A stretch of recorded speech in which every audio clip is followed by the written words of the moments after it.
calisthenics exercises will guarantee you muscle growth. So the very first exercise we're going to be talking about is pull-ups. So obviously pull-ups going to help you build a bigger, wider back. So basically you want to keep your chest pointing towards the bar and act like you're pulling the bar down like this. That way you can activate those lats more and get a wider looking V-taper. So keep the tension throughout the whole movement.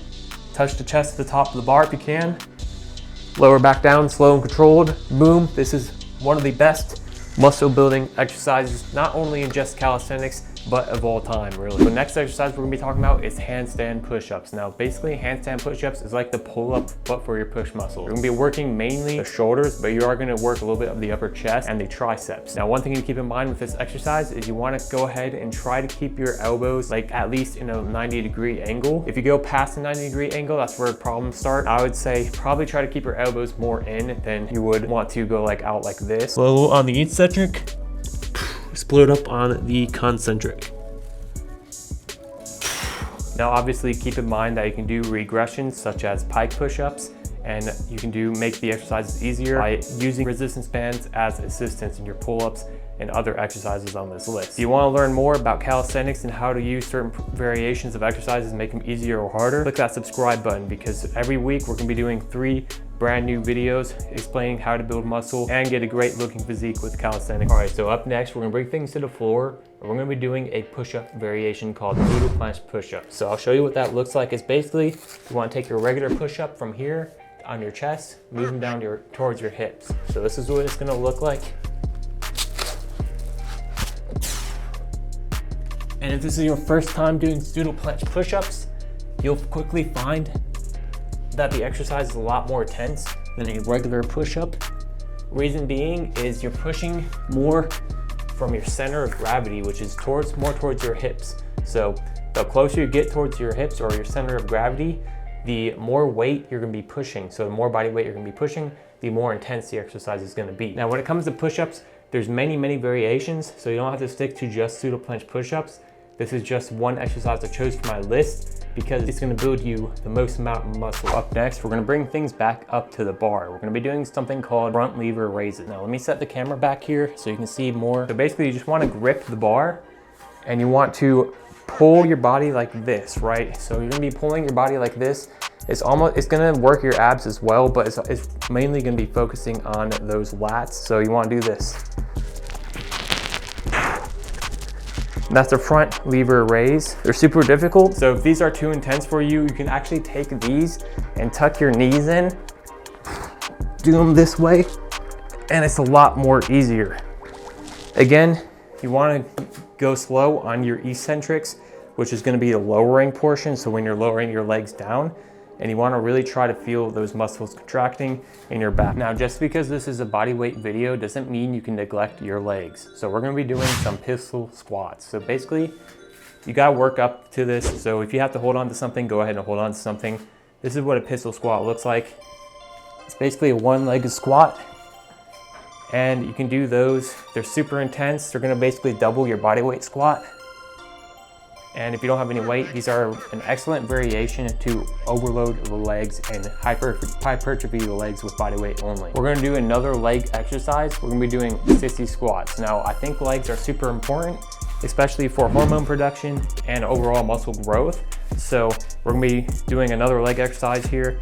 This is gonna be super intense. So basically a sissy squat, you're gonna be hyperextending your knees right like this. You're gonna touch down to the ground, but not rest on the ground. And then you're gonna extend up, right?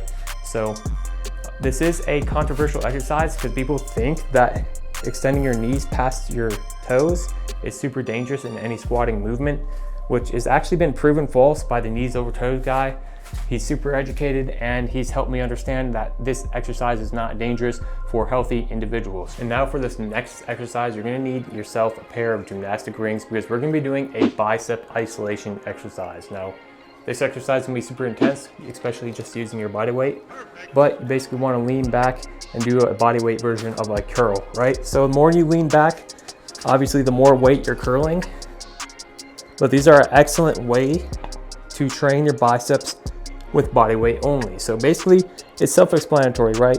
You take some gymnastic rings, you set them up correctly, you lean back and you do some bodyweight bicep curls. Now, since I know a lot of people don't have gymnastic rings, we can actually turn to the left here, and I'll show you guys that you can actually use a bar like this. Now you want to obviously be standing up, but since the camera angle is down here, I'm gonna show you right here. You can take a bar like this and curl your way towards the bar. Now this is not perfect. Obviously getting gymnastic rings is gonna be a good investment. They're pretty relatively cheap and you can do a lot of exercises with them, but if you don't have any rings, you can obviously do this exercise here. So the next exercise we're gonna be doing is dips. So dips are basically like the upper body squat. So the way you wanna be performing these dips is you don't wanna lean forward too much like this. You actually wanna try to keep a more of upright posture. Boom, this is full extension right here. Problem comes with people really wanna work their triceps and they end up hyper extending. So they're really pushing that elbow out to try to really activate that tricep. Guys, you don't want to do that. There's better ways to work your tricep, but don't hyperextend, just fully extend. And you want to slowly come down on the eccentric this way. And you see my positions of where my elbows are at. Boom, extend up. And this is body weight dips basically. These are going to build a lot of muscle in your chest, your shoulders, and your triceps. Moving on to another leg exercise, we're going to be working the back of the legs. We're going to be working the hamstrings. So when you think about working the hamstrings, I immediately think Nordic curls. Now, Nordic curls, super effective exercise. A lot of people can actually do this exercise. Some weightlifters can't even do this exercise. So just be very careful with this exercise. For me personally, I cannot do them. I really can't. I can't do a full Nordic curl, but I can do the negatives. So I'll show you what that looks like here. So you want to basically hook your feet underneath a surface. So I got a bench right here. I'm gonna hook them underneath this bench. Obviously you want to put some weight on it, but I'm just going to demonstrate it here. I'm not going to put any weight on it.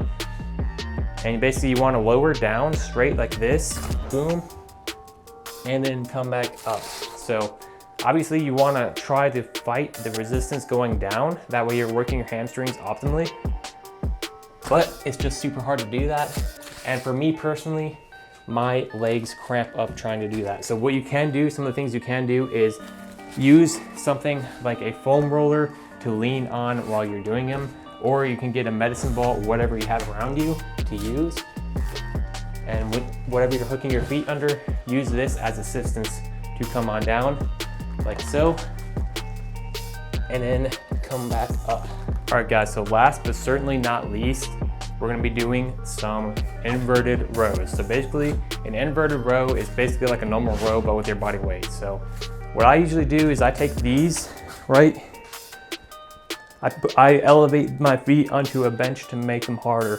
Now, you can do the same effect, but you can take these and lower them, or you can find a lower bar or lower elevation. Really, the lower you get to the ground, the more weight you're gonna be pulling. Inverted rows is gonna work more of the muscles associated with back thickness. Thanks so much for watching. These are my top calisthenics exercises to build the most amount of muscle, most bang for your buck basically. But obviously there's so many different calisthenics exercises out there that are going to target different muscle groups and build more muscle as well. So don't constrict your list to just these 10 exercises, but these are some of the most muscle building exercises out there when it comes to bodyweight only exercises. So incorporate these exercises into your workout routine today to make a bunch of gains. I hope you found value in this video. If you did, subscribe because we're going to be releasing calisthenics videos related to muscle growth 3 times per week.